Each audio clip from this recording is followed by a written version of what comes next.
Well, good morning. Welcome to Compass. Our mission is navigating people to God. My name is Nate, one of the pastors here. So glad that you're worshiping with us, whether that's in the room. I want to welcome those of you who are at home or those of you who are getting one last lake trip in before summer's over. We're glad that you're here. We're glad you're worshiping with us. If you're a guest, an extra special welcome to you today. We'd love to meet you.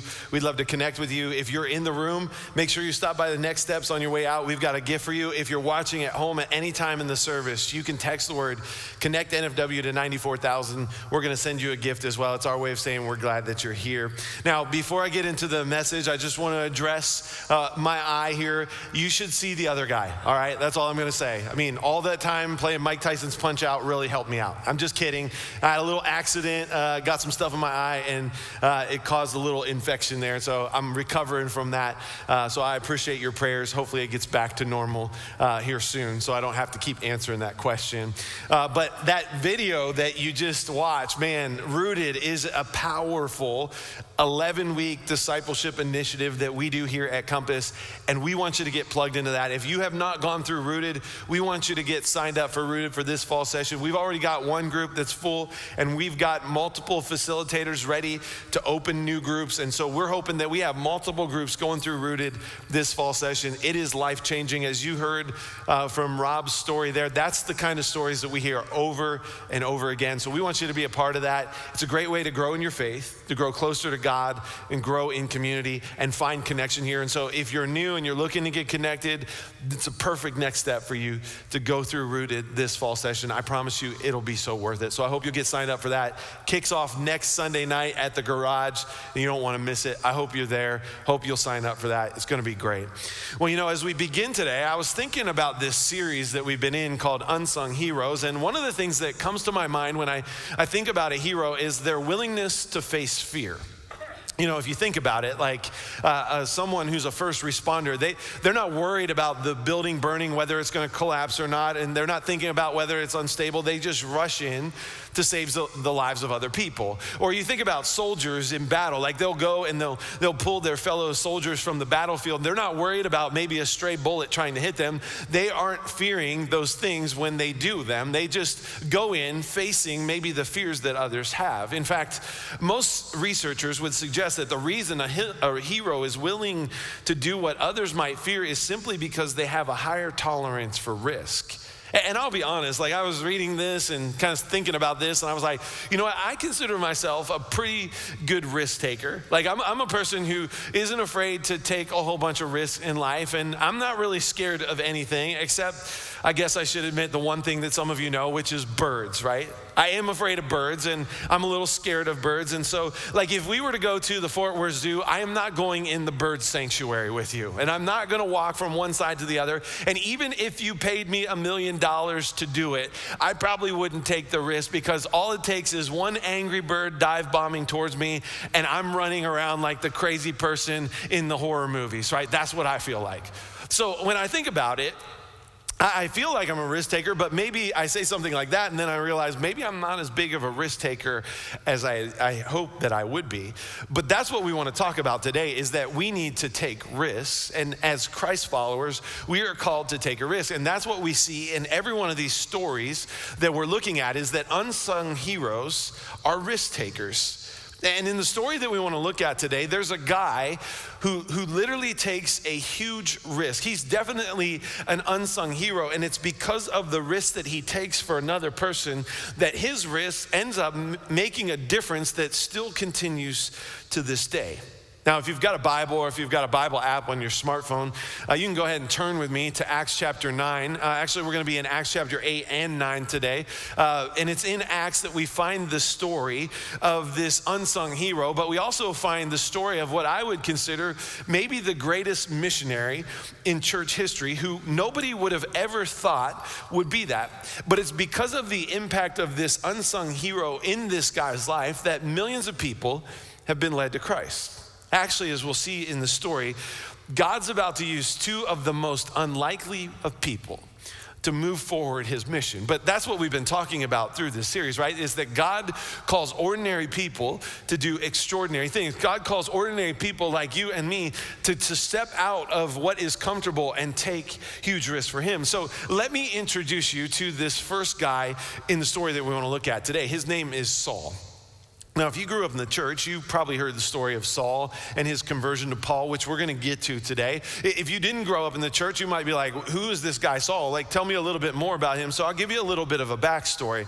And what you might find if you're new to this whole Christianity thing or Jesus, or you're a little bit skeptical of it all, is that you might actually relate to this guy, Saul, a little bit. And so we get introduced to Saul a few chapters before where we're going to land today in Acts 9. We see him introduced to us in Acts chapter 7. And from Acts 7 up until this point in the story where we're at today, in Saul's life, Saul is an enemy of the church. Actually, I would say there's a mutual dislike between Saul and Christians, because Saul's entire mindset was he was trying to wipe out Christians. He was trying to wipe out this new movement called the Way because he didn't like what they were saying. And when you think about Saul, I want you to kind of think of him kind of like a bounty hunter of sorts.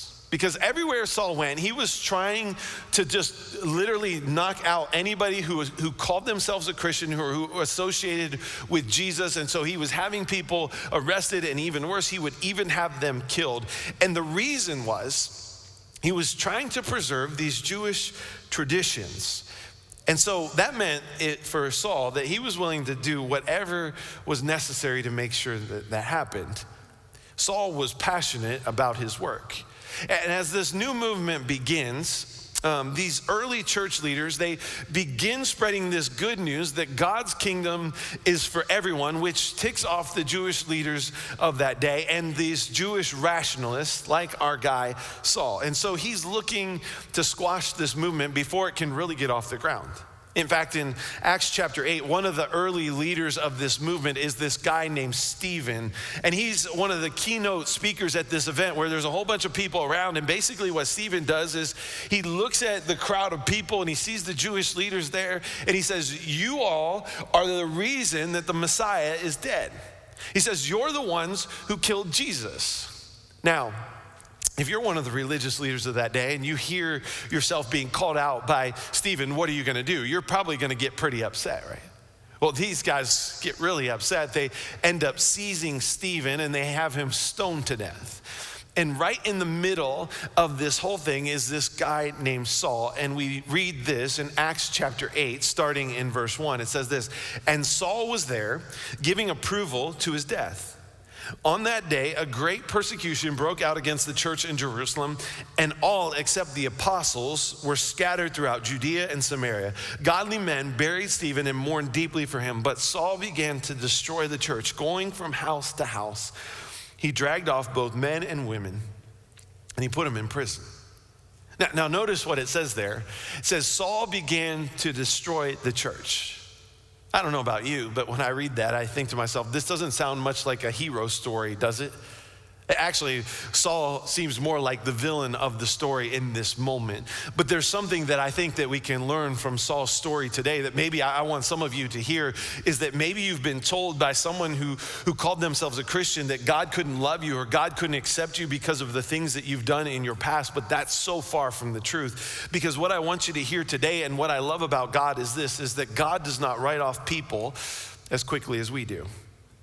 Actually, what Saul's story shows us is that you can be acceptable to God without even trying to be, because this is how God rolls.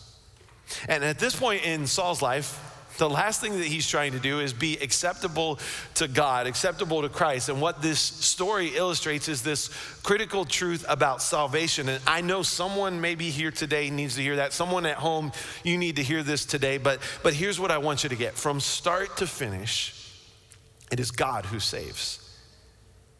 And maybe you're here today or you're watching at home and you're like, why did I accept this invitation? And maybe you're like, why did I click on the link that was shared on social media? Why did I decide to watch this today? I believe that maybe the reason that you're here today or you're watching at home is simply that God is trying to get your attention, like we're going to see in Saul's story here in a minute. Actually, my prayer for some of you is that you're going to make the same decision that Paul makes in his story, and that you're gonna make the best decision that you could ever make and follow Jesus with your life. Maybe that's gonna happen today. Maybe for some of you, that's gonna happen at the end of this series. We have a decision day that's coming up on September 26th, and there's some people who have already said they're making that decision on that day. Maybe that's where you're at, and maybe you're gonna make that very same decision. Maybe what God is calling you to do is take a step of faith and take a huge risk and follow Jesus with your life, just like Saul's gonna do.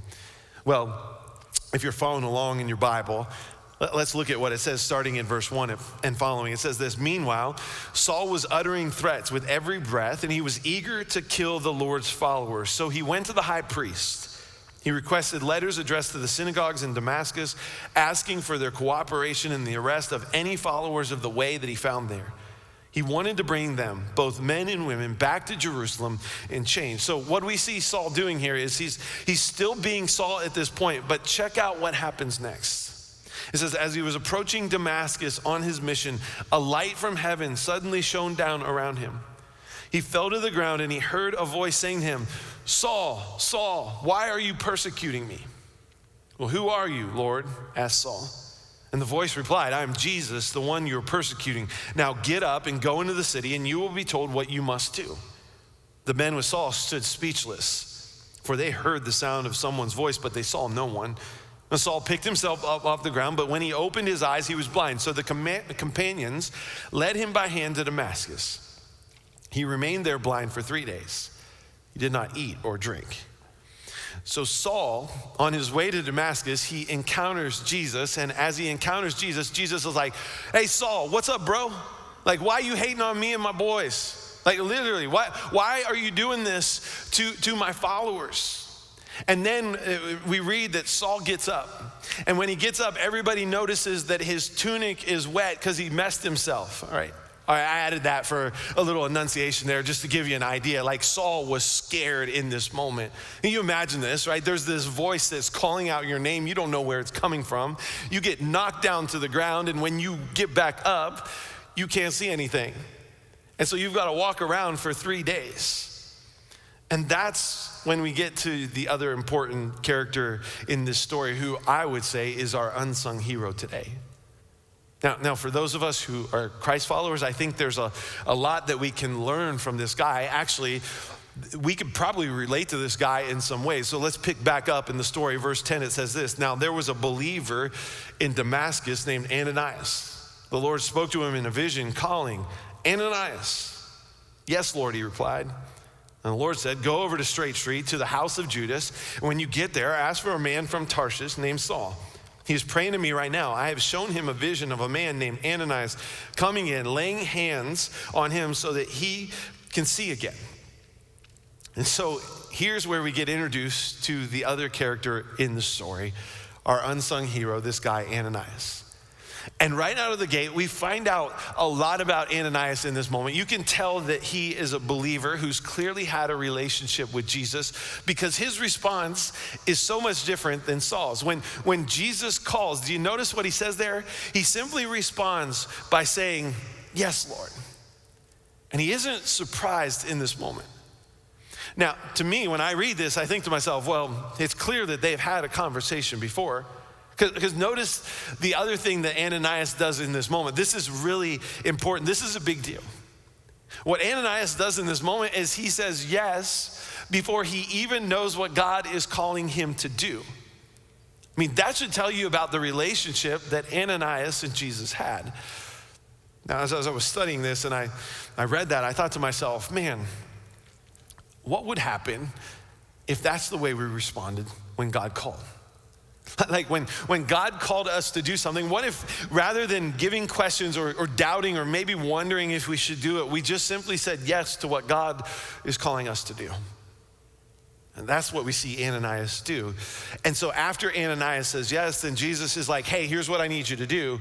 I need you to go to Straight Street to this guy named Judas's house. There's a guy from Tarshish, his name is Saul. You go there and Ananias is like, yep, got it. And so then what does he do? He starts repeating himself. He says, Straight Street, Judas's house, Tarshish, Saul. Straight Street, Judas's house, Tarshish, Saul. Straight Street, Judas's house, Tarshish, Saul. And then all of a sudden it clicks and he's like, hold up, wait a minute, something ain't right. And he starts to laugh and he's like, Tarshish and Saul, are you kidding me, Jesus? Like, do you know this guy that you just are sending me to? Are you serious? You want me to go to that guy? And Jesus is like, yep, that's who I want you to go to. But notice what Ananias says here, verses 13 and 14. It says, but Lord, exclaimed Ananias. I've heard many people talk about the terrible things this man has done to believers in Jerusalem, and he is authorized by the leading priest to arrest anyone who calls upon your name. You get the feeling in this moment that Ananias is like, I can't believe I just agreed to this. Like he's like, I know what's gonna happen if I go there. He knows who I am and he's coming for me. And he's like, Jesus, you realize what this guy has done? He's a murderer. You want me to go to him? And Jesus is like, I hear what he's done in the past, but I want you to hear this, Ananias. He has a future with me.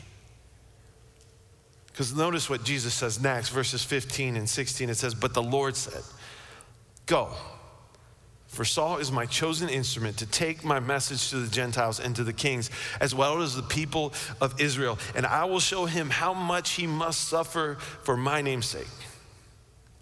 Now, maybe it's the fact that Jesus said, I'm gonna show him how much he must suffer for my name's sake. I don't know what it is, but whatever it is that Jesus says to Ananias in this moment, it gives him the courage to take this risk and go where God is calling him to go.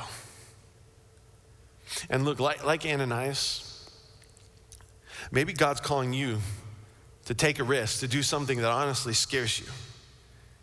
Maybe he's calling you to take a huge leap of faith, to step out to what he wants you to do. Maybe someone in this room, someone at home, maybe what he's calling you to do is to start that community group that you've been resisting. Maybe for someone else here today, maybe what he's calling you to do is to quit your job and begin that nonprofit that's been on your heart for some time. Students, maybe what he's calling you to do is simply to be bold in your faith and share your faith with your friends at the lunchroom table. Maybe it's to invite them to Compass Nofo students so that they would know about the loving grace of Jesus, and so that we would fill the garage, and then when we move into that building, there would be more students than we know what to do with. Maybe that's what he's calling you to do. Maybe adults, maybe what he's calling you to do is share your faith with your coworkers who you know need to hear about Jesus. Maybe what he's calling you to do is to go on a mission trip to a third world country. Maybe what God's calling you to do is to get out of your comfort zone. And what Ananias' story shows us is this, is that obedience to God is measured by your willingness to do what your flesh does not want to do. I love this reminder because my wife Amanda and I, we can relate to this in our own life. You know, from if you've been to one of our Discover Compasses, I share this at Discover Compass, but from the very beginning when I felt called to ministry, I was at Bible college and I heard this church planter come in and talk about this church that he planted in Virginia Beach, and I was like, man, that sounds like a sweet idea. I'd love to plant a church at the beach. And so I had this idea that I was gonna be a church planter, and we were gonna plant a church somewhere in a beach town. And so I had told Amanda about this, and she was like, I'm not a church planter's wife, that's not me. And so through the years, especially when we moved to the East Coast, I would have these church planting organizations that would call me like all the time and be like, hey, we've got funding, you pick the place wherever you want on the East Coast, you can pick it and you can go start a church. And I would go home and I would tell my wife, Amanda, hey, there's this organization, they got money and they'll let us plant a church wherever we want. I think we should do it. And she'd be like, I don't think we should do it. And the reason is she knew like church planting was hard enough, and that when you're trying to plant a church and you're doing it by yourself, it maybe meant that it was you and maybe one other person, and you might be doing that part-time and then working another job as well just to make ends meet. And she knew that my personality, my type of person, like I wouldn't be able to stop, and that things would get sacrificed, including my family, to just keep things going. And so she knew it wasn't a good time. And so she would say no over and over again. And so there came a point where I just was like, all right, church planting is off the table, no more. I'm not gonna even bring that up. Well then, about 5.5 years ago, there was a church here in Texas, not named Compass, that called me. Actually, it was in the Flower Mound area. They called and they were like, hey, we'd love for you to be a teaching pastor at our church, and maybe one day you can become the lead pastor, kind of transition to that. Would you be interested? I'm like, I'm interested. Let me go talk to my wife. And I'm thinking, she's definitely going to be down for this. It's not church planning. And so I went to her and I was like, hey, there's this church in Texas that is interested. And she said, nope, I am never moving to Texas. Now, when she said that, she should have never said never, because you can never tell God never, because God has a funny sense of humor, right? Because a year later, I got a call from one of the executive pastors here at Compass who called me up and said, hey, we've got this opportunity. We've heard about you, and we would like for you to consider becoming the campus pastor of our North Fort Worth campus. So basically what he was saying is, we'd like you to be a church planner in Texas. And so I went home and I was like, listen, I think God's trying to tell us something. We're supposed to start a church in Texas. I think we're supposed to go there. And this time when I told Amanda, she was like, I think God is telling us that we're supposed to go there. And she knew that this is where we were supposed to go, because we were just leaning into what God was calling us to do in that next season of life. And I've got to tell you, even though she said no at first to church planning, and even though she said no to Texas at first, when she said yes to this opportunity, man, God has blessed us in so many ways that I can't even begin to tell you. And what Ananias' story should remind us is that when your love for Jesus trumps the fear of the unknown, our relationship with Jesus will take us places we would not go on our own. See, Ananias was being called to do something that I don't think he'd ever thought he'd be doing. I don't think that he ever thought, man, someday I'm going to convert Saul to Christianity and I'm going to change the world because of me just having that risk and taking that risk. But in doing so, in when Jesus called him out, in him saying, yes, Lord, it played an impact that continues to this day. And just like Ananias, I believe that God is calling us to simply say, yes, Lord, to where he wants us to go. Because for those of us who are Christ followers, understand this today. God sent Jesus to the earth to save us so that he could send us. Not so that we would sit around and not do anything. No, God sent Jesus to this earth to save us so that he could send us. In fact, we go back to Acts chapter 1, verse 8. Jesus, before he's about to ascend into heaven, he gives this commission again. It says this, he says, but you will receive power when the Holy Spirit comes upon you, and you will be my witnesses, telling people about me everywhere. Where? In Jerusalem, in Judea, in Samaria, and to the ends of the earth. Listen, if you are a Christ follower, then you have been called to be a witness, telling people about Jesus everywhere that you go, because everywhere we go, there are people like Saul who need to encounter the saving grace of Jesus. And we should expect these Saul stories everywhere that we go. Well, over the years, I've gotten to see God move and work in the lives of some people in some pretty incredible ways. Since we launched this campus a little over 3 years ago, there's been so many of those stories that I could tell, and I was thinking about one in particular that kind of just stands out to me, of my friend Paul. I met Paul a few years ago at our neighborhood swimming pool. We were there with our daughter McKenna just swimming, and Paul, it was a Friday afternoon, and we were off, and Paul had taken a half day, and so he's up there, and friendly guy, and he starts talking to us, and he asked where we were from, and if we were from Texas. I said, no, I'm originally from Ohio, a Canton, Ohio area. He goes, no way, that's where my family's from. And so we started talking a little bit more, and I found out that I knew exactly where his family lived because I'd driven past it on some delivery routes for the family business that my parents had. And I was like, I know exactly where they live. And we talked some more, and he told me a little bit about his story, and then he asked me what I did, and I was like, well, I'm actually the campus pastor at this church that we started. It's actually meeting at Eaton High School, just a few exits north of here. And he goes, man, that's kind of funny because I really should have a relationship with God. I really need to get into church, but to be honest with you, I don't think I'd be accepted there. because of things. I don't even know if I'd be welcome in that place. I was like, Paul, man, you're talking to the right guy. Because if there's any place where you find love and acceptance, not outcast or unwanted, it's at Compass North Fort Worth, because that's been our heart since the very beginning. I'd love for you to join us at church sometime. We talked a little bit more, and then we went our separate ways. And a few days later, in my office, I have in my drawer some cards that I'll just write a note to different people throughout the week. If I notice a volunteer doing something or just want to encourage a staff member or something like that, I'll write something. And so I took one of those cards out and I wrote just, hey, Paul, it was great to meet you. And hey, I would love for you to join us at Compass North Fort Worth sometime whenever you feel like it. The invitation is open. And I put an invitation in there, and I went over to his house one day and I just dropped that in the mailbox. A few months went by and we didn't see Paul at the swimming pool anymore. I never saw him walk through the doors here at Eaton. But then one Sunday morning, I'll never forget, it was a fall Sunday, he walks through the doors for the first time. He sat on this side about 4 or 5 rows back, and after the service is over, you could tell he was moved in some way. And he said, man, that's awesome. That's what I needed to hear. Thank you for inviting me. And Paul came back the next week. I think a week or two went by, and he missed a week or two, but then he started coming week in, week out. And he was here week after week after week. And then there was one Sunday where I'd been talking about doing a decision day like the one that's happening on September 26th. And I said, man, if you're ready to make that decision, we'd love for you to join us next week for that. And so that next week, Paul walks through the doors, and I'll never forget, the baptistry is up front here. And he comes up to me, and it's right before the first service starts, and he goes, hey, I got to tell you this, Nate. I know why we met in the water that day at the pool, because today I'm supposed to get in that water and get baptized. You know, that first day that I met Paul, I could have left our conversation at that.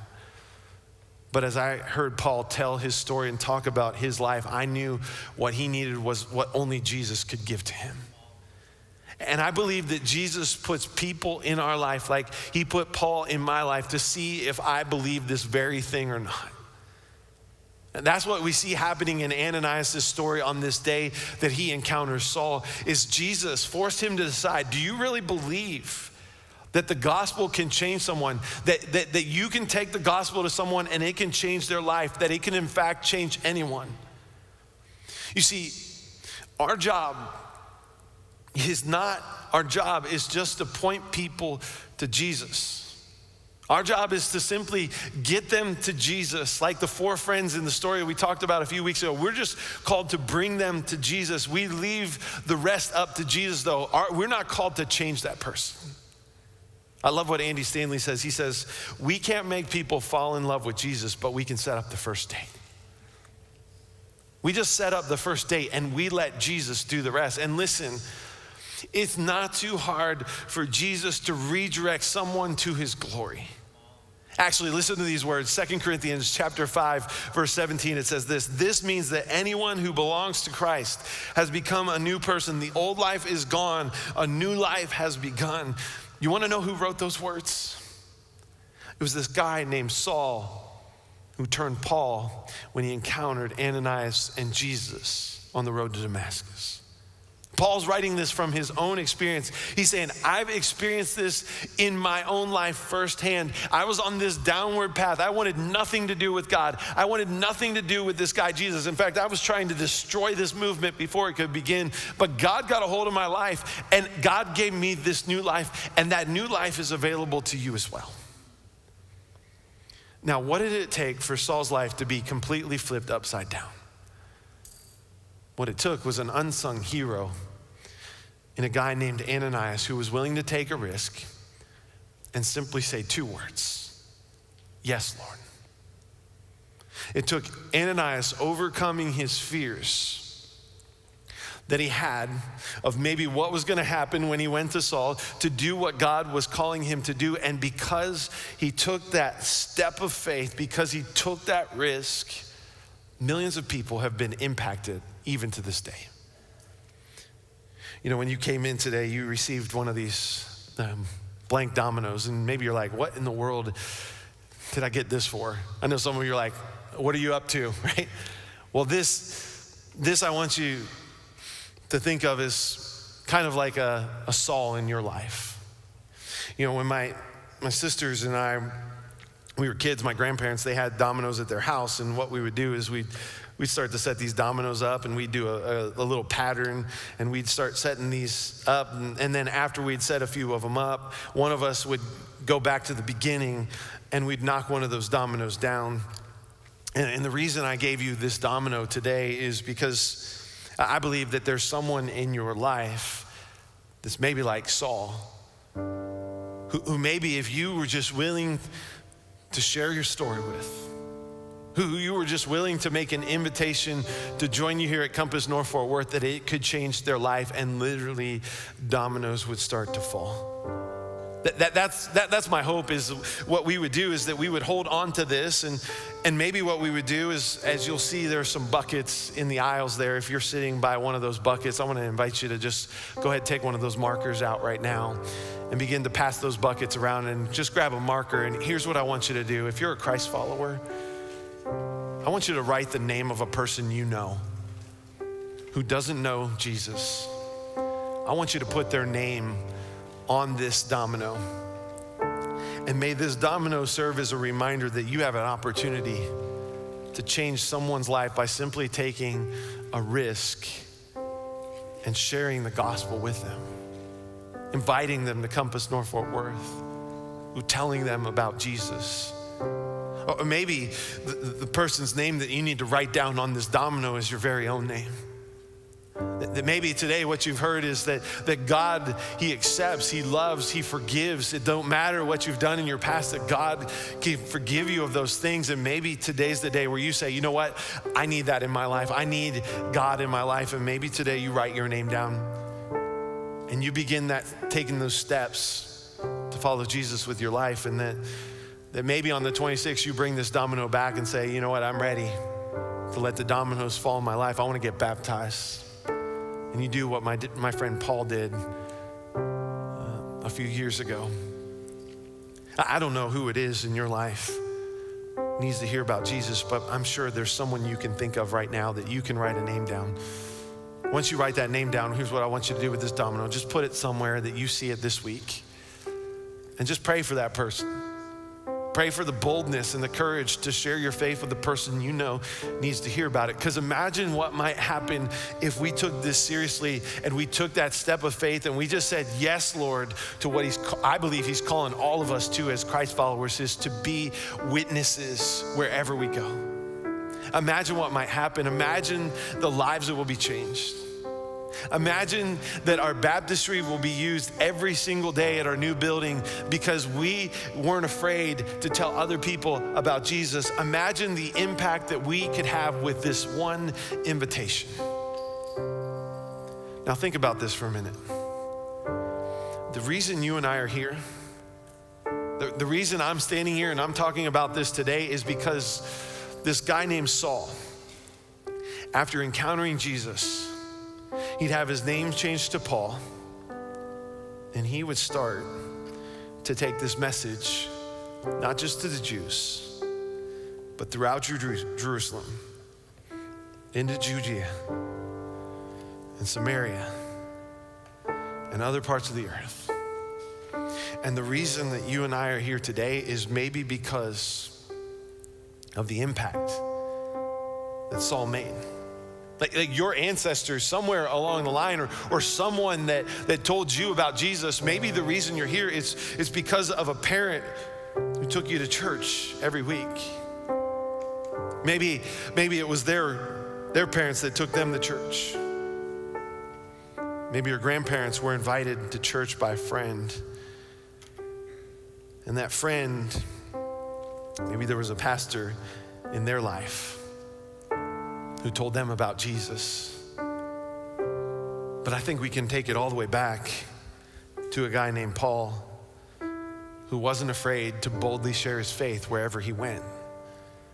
And because of that, Jerusalem, Judea, Samaria, the ends of the earth, you and I, we're here today because of that.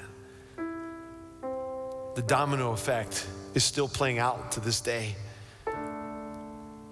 One domino falling made a huge impact that continues on today. And so listen, you never know the impact that one invitation or one risk-taking step can have in advancing God's kingdom. There could be a Saul in your life right now that you know God is calling you to, but maybe you've been hesitant. I want to encourage you, take the step of faith this week. Take the risk. Can I encourage you to be like Ananias when it comes to those in your life who you know need to hear about Jesus? If God's calling you to that, just simply say those two words, yes, Lord. My prayer is that we would take this seriously as a church. And because of it, what would happen is when that new building opens, there'd be so many people that we wouldn't be able to put them all in the seats. Be standing room only. Kids would be climbing on top of one another in the kids area. We'd have overflow areas outside, on our patio, in our lobby, because we weren't afraid to simply invite someone to a relationship with Jesus. Let's be bold. Let's be risk takers. Let's say yes, Lord, when he calls. Let's pray. Father, I thank you for this story of Ananias and Saul that reminds us to be bold risk takers for you, to point other people to you, to help navigate people to you. God, I pray as a church, we would take this mission that we have here seriously, and we would share our faith with those that know need to hear it. God, give us bold, courageous, audacious faith this week. May we invite someone to encounter you, maybe for the first time, and give us the strength that we need to do that. We pray these things in your name. Amen. Hey, we're glad that you joined us for worship this holiday weekend. I hope that you have a great rest of your holiday weekend here. We're so excited that you joined us during this series, and we're continuing this series. I don't know about you, but this series has been so impactful to me, and I think it's gonna make a difference as our church continues to move and grow and expand here in the North Fort Worth community and beyond. So let's go out. Let's be risk takers this week. And hey, invite someone you know to join you in worship next week. We only have less than 10 weeks till we move into the new building. And so we want you to invite those that you know. Yeah, we want to, and hopefully mid-November, we're moving into that new building and we're celebrating all that God has done here in this place, but what he's gonna continue to do in that new space. So we'll see you next week. Bring someone you know. Have a great holiday weekend. Love you guys.